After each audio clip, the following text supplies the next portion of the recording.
Good morning. I'm Reverend Jane Field, Janefield.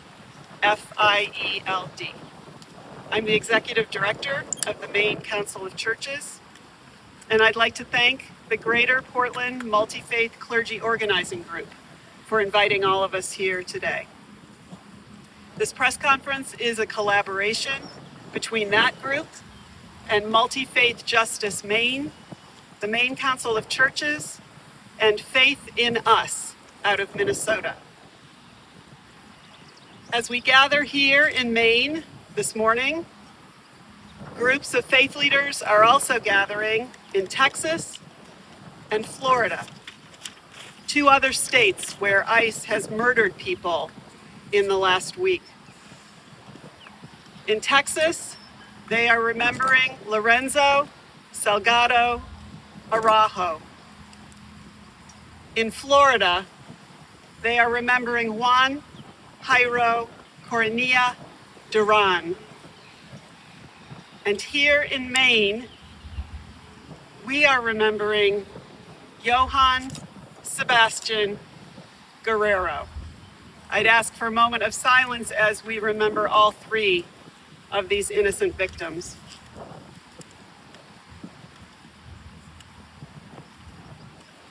Together, clergy in our three states, with guidance from our partners in Minnesota, who have shared wisdom with us from their experiences following the murders of Renee Good and Alex Preddy, we're speaking out and calling for an end to ICE violence.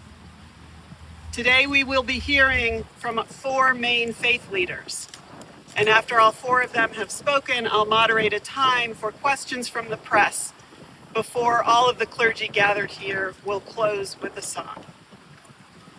Fritz Weiss is our first speaker.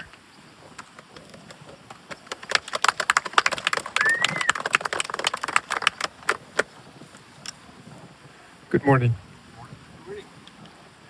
My name is Fritz Weiss. I'm a Quaker from Portland Friends Meeting.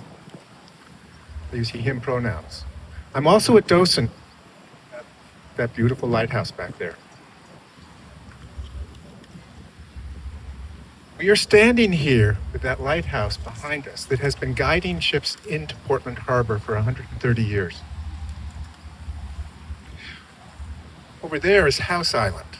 House Island had an immigrant welcome center, an immigrant quarantine center, actually, in the earliest 20th century. It's referred to as the Ellis Island of the North. Please be reminded by these historical sites that we have been welcoming immigrants into this harbor, into Maine, and into this country for over 300 years. It's not a clean history, but it's consistently history. We have been welcoming people onto this land where they can feel safe, where they can find a home, where they can raise a family, and where they can prosper.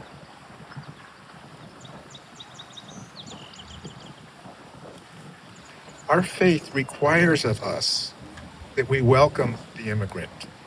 It requires of us that we welcome the stranger. It requires of us that we let them know that they are valued and that they belong and that they are our neighbors. But more important than our faith requiring that of us, it requires of us to tell that to our communities, to our neighbors, to our friends who have been experiencing violence and fear and trauma. To tell them that we value you, and we are profoundly ashamed of that violence, and we want you here, and you are our neighbors. To return to the lighthouse, it guides ships in with its light. Its light flashes every 6 seconds. There's a lot of details about the lighthouse I could share with you, but it guides ships in with its light into the harbor, and if it's too dark or too foggy, it guides ships in to the harbor with its fog bell or its fog horn. We, as people of faith, are called to be the light in the world, to illuminate what is real, what is happening, to illuminate pain that is there, but also to show the way. And if it's too foggy and too dark and too confused, we are required to be the fog bell. We are required to be the trumpet. We are required to speak stubbornly, clearly, and loudly. We must remember Johann Sebastian Duran Guerrero and his murder. And we can be clear that our faith, that our experience of spirit requires that we mourn and that we insist that this illegal and immoral violence cease and that the dignity and humanity of all be celebrated. Deeply faithful people are called to know the pain, not just to see the pain, not just to name the pain, to know the pain. My friend Tara told us that they are tired of making their congregations cry.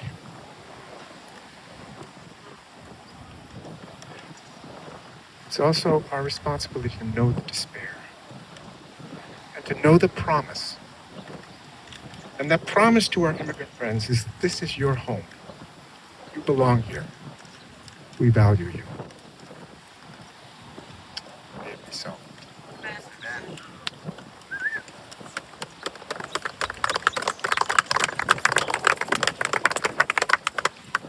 You know it's serious when a Quaker says it's time to speak and speak loudly. Yeah. Next, we'll be hearing from the Reverend Sara Ewing Merrill. She is the founder of the Greater Portland Multi-Faith Clergy Organizing Group and the lead pastor of Hope Gateway Church in Portland.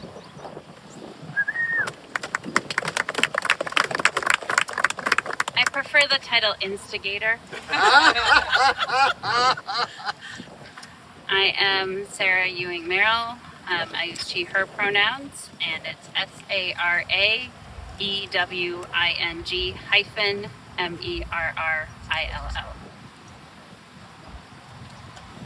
As faith leaders, we are here today because of the biblical declaration, "You shall not oppress a stranger." Right. You may have seen these words on the quilted sign above the memorial along the fence at Mechanics Park in Biddeford. When I saw them, they stopped me in my tracks. Because that is what we have done. And what we are doing as a country, oppressing strangers. It's that simple. Our federal government is oppressing anyone who gives off any signals that they might possibly have been born somewhere else other than the US. Or the even lower bar that someone might have more melatonin than someone like me. We are here as faith leaders to say we will not stand by quietly. We will not stand by while people are murdered on our streets by federal agents whose identities are shielded by our government. We will not stand by while people are kidnapped at gunpoint on our streets by masked men. Last week, Senator King and 38 other senators wrote to the Department of Homeland Security, and I quote, "The recent fatal shootings involving DHS officers, specifically within ICE in Biddeford, Maine and Houston, Texas, coupled with similar incidents elsewhere in the country are completely unacceptable. Rather than making our communities safer, these actions endanger our citizens and seriously undermine confidence in law enforcement generally." We are grateful for Senator King's clarity and advocacy. We are also grateful that Senator Collins took action to convince DHS to cease ICE vehicle stops that led to the recent deaths of Johann Sebastian in Maine, Lorenzo in Texas, and Juan Quiro in Florida. But the fleetingness of her power was revealed when President Trump demanded reinstatement of vehicle stops as a central ICE tactic only hours later. We call for an end to vehicle stops because they endanger our communities. And we call our Senator Collins to not quietly forfeit this issue to Trump. 3 new ICE out of Maine laws will take effect next week on July 29th. These draw hard lines to keep ICE out of policing, schools, and state health care. The third law outlaws landlords from sharing tenant information with ICE. As Mainers, we will stay vigilant to ensure these laws are followed. We will take care of each other. We claim Johann Sebastian Duran Guerrero as our fellow Mainer. He might have been from Colombia, but he was one of ours. We mourn his death not as a death of a stranger, but as one who walked our streets, who drove our roads, and played an essential role in our community.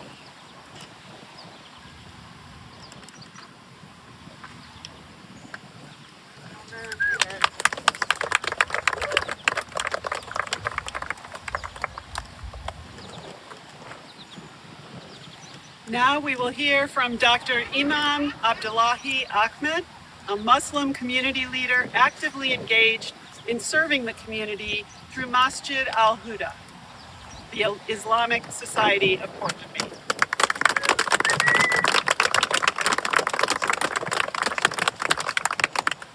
My name is Abdullahi Ahmed, Abdullahi,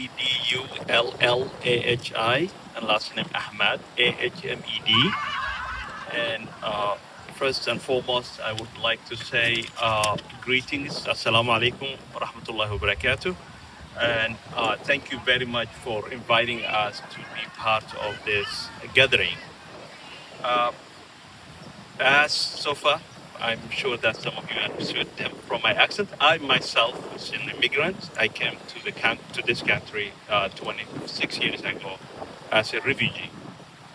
And in the Islamic tradition, we have immigration as part of our religion. Prophet Musa alayhi salam, Moses, when he and the Israelis were oppressed in Egypt, he migrated with his people to safety, to better life. Prophet Muhammad sent his companions to Habasha or Abyssinia, where there was a Christian king, Najashi, and he said, go there, there is a just king who is Ahlul Kitab, means the people of the book. So the people who came to this country, or people who are coming to this country, I want all of us to imagine someone who is where they were born, where they were being raised, but all of a sudden, because of the circumstances, they want to leave friends, family, everyone back. The land that they knew, the topographics that they knew, the weather that they knew, said, I am going to a new place.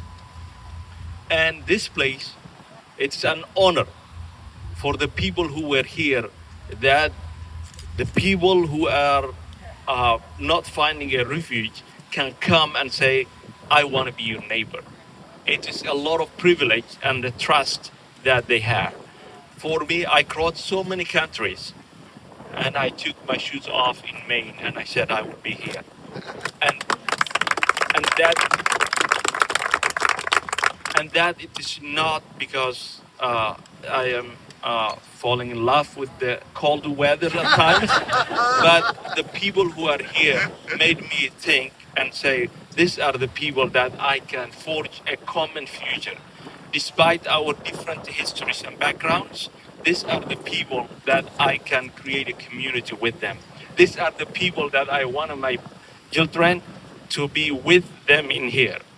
So as a Muslim community, we mourn the lives that are, being lost, and we want appeal to the community again, that despite our differences and in our backgrounds, we can come together and build a common future.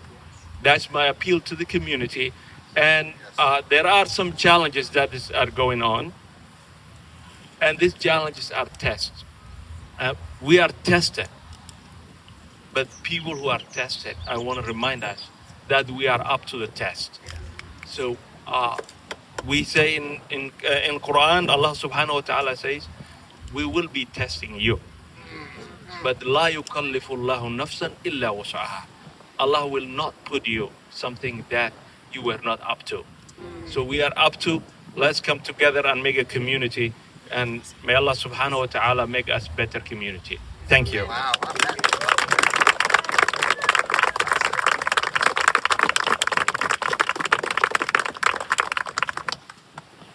Finally, the Reverend Jarrett Kerbel, who is the rector of St. John's Episcopal Church in Bangor, will speak. And when he has concluded his remarks, I'll moderate a time for questions for our speakers from the press.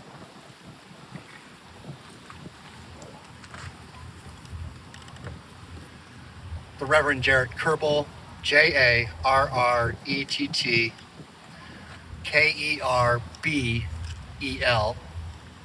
Pronouns are he and him. The Kerbel family arrived in this country in 1902 through Ellis Island.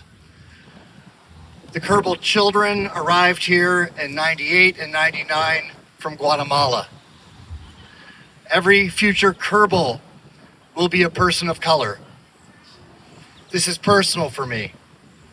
My kids drive around in Maine with their passports, U.S. passports. They are U.S. citizens, but they do not feel safe. And neither should they. You have heard these wonderful religious leaders speak up and speak out the truth. And have no doubt that these religious leaders speak for the majority of the American people.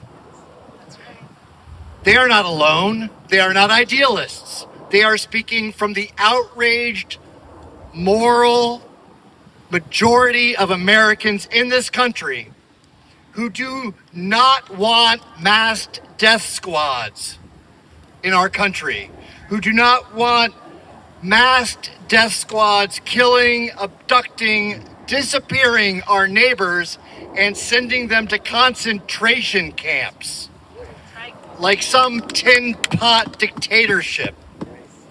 The vast majority of Americans are against the chaotic, sadistic, and racist aggression against our neighbors. The American people have spoken, and we are simply amplifying what they are saying today. The American people are choosing solidarity with our neighbors. They are choosing compassion for our neighbors.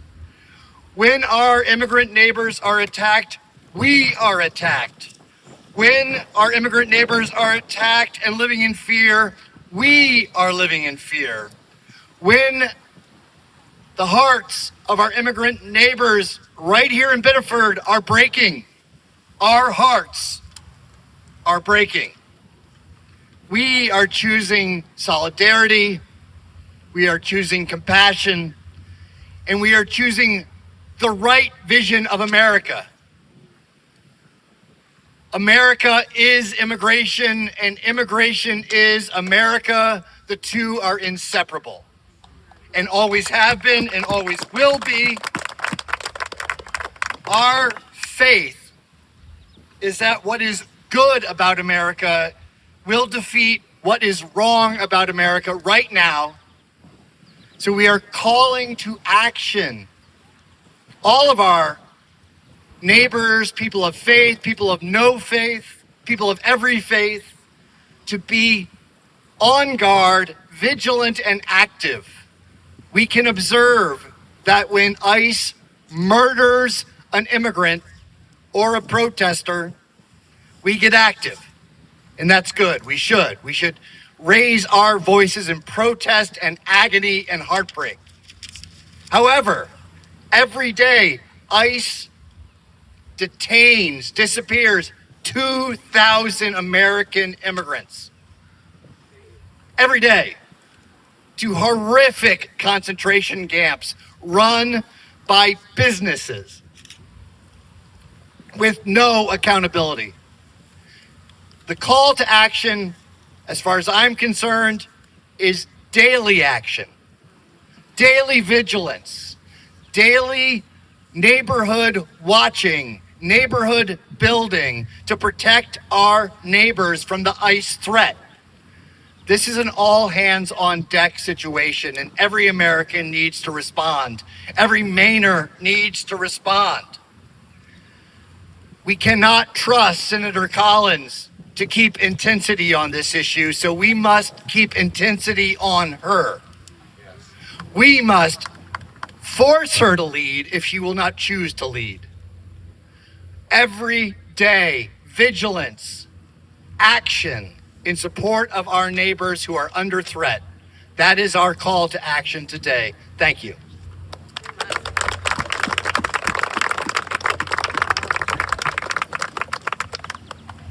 Thank you to all of the speakers for their inspiring and challenging words.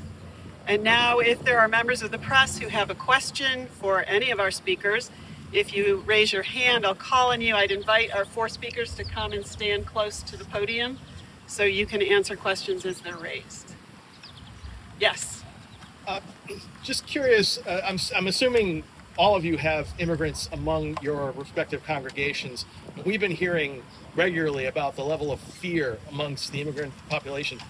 What do you tell your congregants when they come to you and they express this fear? What message do you have for them?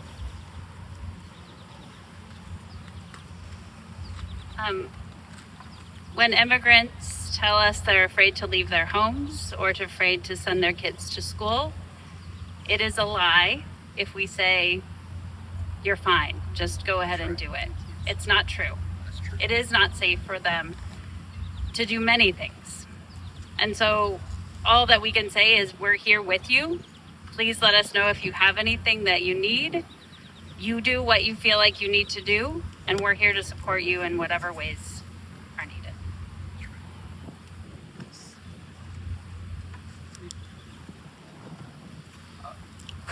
No, you go ahead. Thank you. And first, I want to make one quick correction. I'm not an imam. I'm one of the community leaders, so I wanted to make that correction. Imam is a big responsibility. So I want to say, like, what to your question about what you tell the community members. It's a reality that the community is under attack. So the balance of really focusing on as well on the positive energy, because we know that there is negative energy going on, but also how we balance it, that there is positive energy, that there are people who are here to support, and this is not the majority of the people who are doing this. So that is also another balance that we try to reach and say, it will pass, and it's a test, but focus on the positive energy as well. I will say that he's very modest and humble, but those who introduced us to Dr. Ahmed have awarded him an honorary imam status. He is thought of extremely highly by the community he leads. Yes. So how do you all sort of see your role as faith leaders sort of in this fraught political moment? Great question. How do you all see it? Oh. Jane. I've been thrown under the bus. But I'm happy to answer that question because it's a good one. Silence is complicity. Amen. To say to a church you serve, and I don't have the privilege of serving a local congregation right now as I serve a statewide organization, but my heart goes with those who climb into pulpits and onto bimas and lead worship every weekend here. It's not easy, but to ever say to a congregation, we just won't talk about politics here, is speaking very loudly about politics there. It favors the status quo, it protects those with privilege, and it tells those who are being harmed, we won't talk about your pain here. So we wade in to, as you said, a chaotic and complex environment and context. We support one another. I think the Greater Portland Multi-Faith Clergy Group is an excellent example of the way we don't do it alone. Frequently when that group meets, they say to one another, this is a relay race. And sometimes we can be running and other times we can be resting, trusting that others will carry the baton where it needs to go. We check in with each other, we do reality checks. Am I losing my mind is probably a frequent text and signal chats amongst clergy. And we support one another in this work. It can be lonely work, but it's a cost that I would venture to say everyone standing behind me is willing to pay because of the commandments that you've heard from the major world religions voiced here today, to love our neighbor, to treat the stranger as if they're family, to do justice, and to love kindness. And that Bible quote is so understated. The Hebrew words are to love with a fierce compassion and to make peace as you walk humbly. And that's what every one of the people standing behind me seeks to do every day as they lead their congregations. Well done, Jane. Well done. That's brilliant. Yes, and then I know we talked a little bit about just what you say to immigrant church members, but I guess just if anybody would be comfortable sharing, just how has not only the surge that we saw a little while back, but now just this recent killing, as well as other just kind of things like that, how does that impact members of your church? And just, I mean, does church become a safe place, or does it become a place that they're scared to go?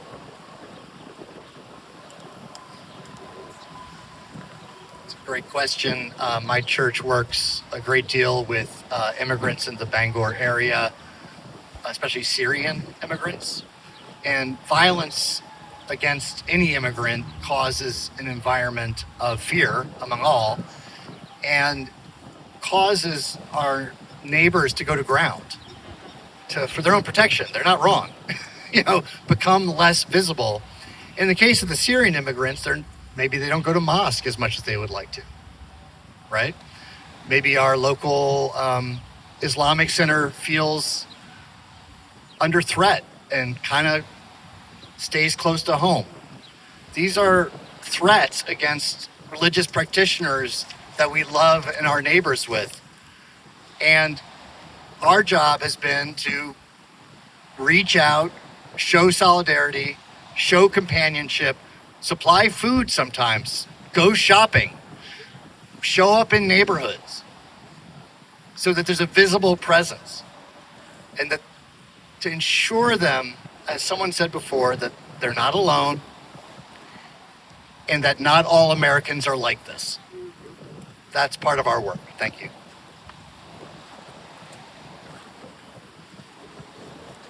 I would say, based on our experience during the surge here in Maine, that standing invisibly behind each of the faith leaders here today is an army of faithful laity who have been grocery shopping, buying diapers for families that are afraid to go out of the house and have run out, who take people to work, who know that their white privilege behind the wheel of a car could save someone's life. And they're doing it with no acknowledgement. They don't get a cape. They don't get an award. They do it quietly, silently. I know a Quaker woman who goes out in the night to retrieve the cars that ICE leaves abandoned on the side of the road.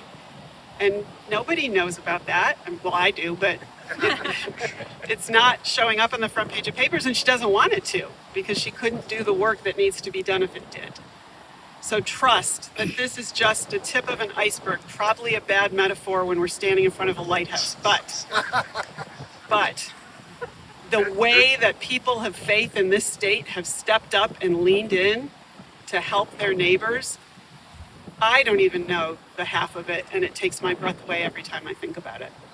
Yes? Can you speak on the impact that the community reaction has on you, either personally or the way you lead or the way you envision your community, just the gatherings of messages of love and togetherness and how that's had an impact? And so you want to make me cry. That's helpful. I'll let my colleagues speak to it, but I will say that there is a weariness and an exhaustion among faith leaders right now who are carrying heavy burdens. And yet when we get together and talk about it with each other, in the same breath, literally without taking a breath, we say it is nothing compared to the weariness and terror that our immigrant neighbors are living in every day. That's right. And knowing that can help us keep going, but I'll let others speak to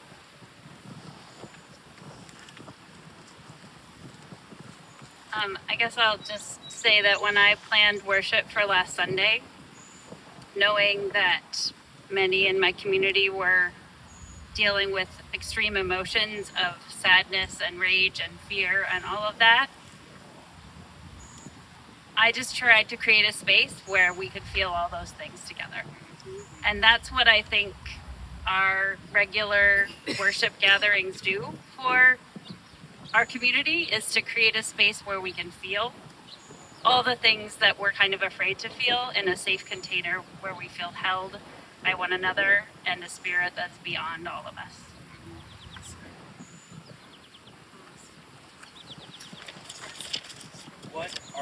What, if any, are the political demands that you're hearing from congregants as far as action that they want to see locally at the state level or federally? Understanding, of course, that you're not politicians, but what are you hearing? Thank you for saying that first. The Maine Council of Churches is a 501c3 nonpartisan organization, and I will let my colleagues speak to the political demands they're hearing from their congregants.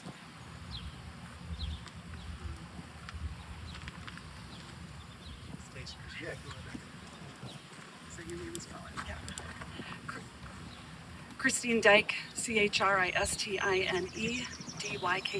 I'm the lead minister of First Parish Church in Gorham. And I have to thank Jane at the Maine Council of Churches, because one of the main things that you all do for us is you organize and let us know what is happening legislatively, both locally in the state and federally. And I am so fortunate to have a congregation. I have some of my congregants here actually who are involved in all of this, but have a congregation that knows part of their faith practice is to write letters, is to call their elected officials, is to get out and protest and demonstrate and do all of those things. So they expect me to talk about that on Sunday morning. They expect me to put it out in our newsletter that we send out every week. They want to stay informed and do it together. We've even, during coffee hour, provided the paper and envelopes and stamps and basic, here's some ideas, and we've written letters after church at coffee hour. So there is an expectation that we are involved in what can make a difference, and we know that the laws make a difference.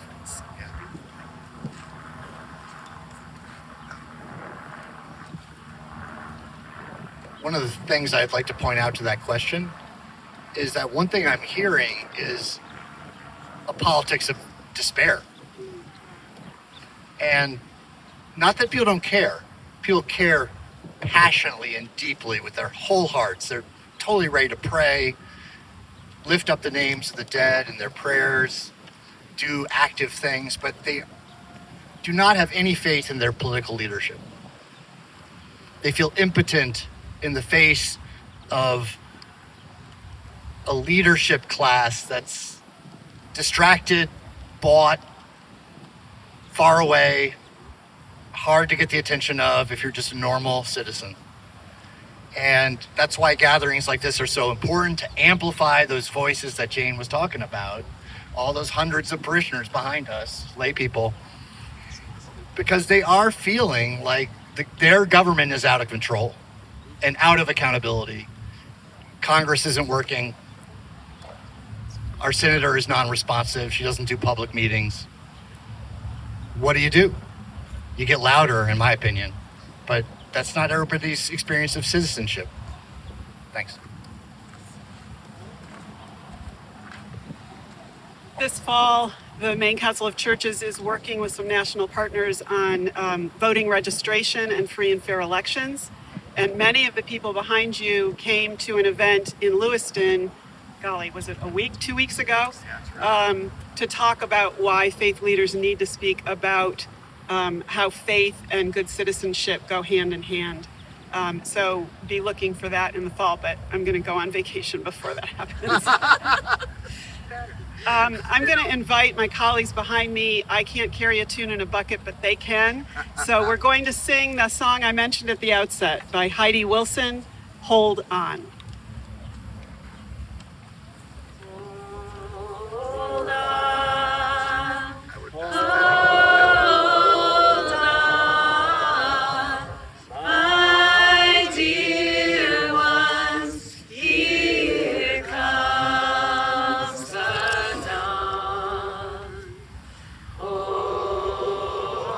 on, hold on, my dear ones, here comes the dawn. Hold on, hold on, my dear ones, here comes the dawn. Thank you all for being here today, and thank you to my colleagues.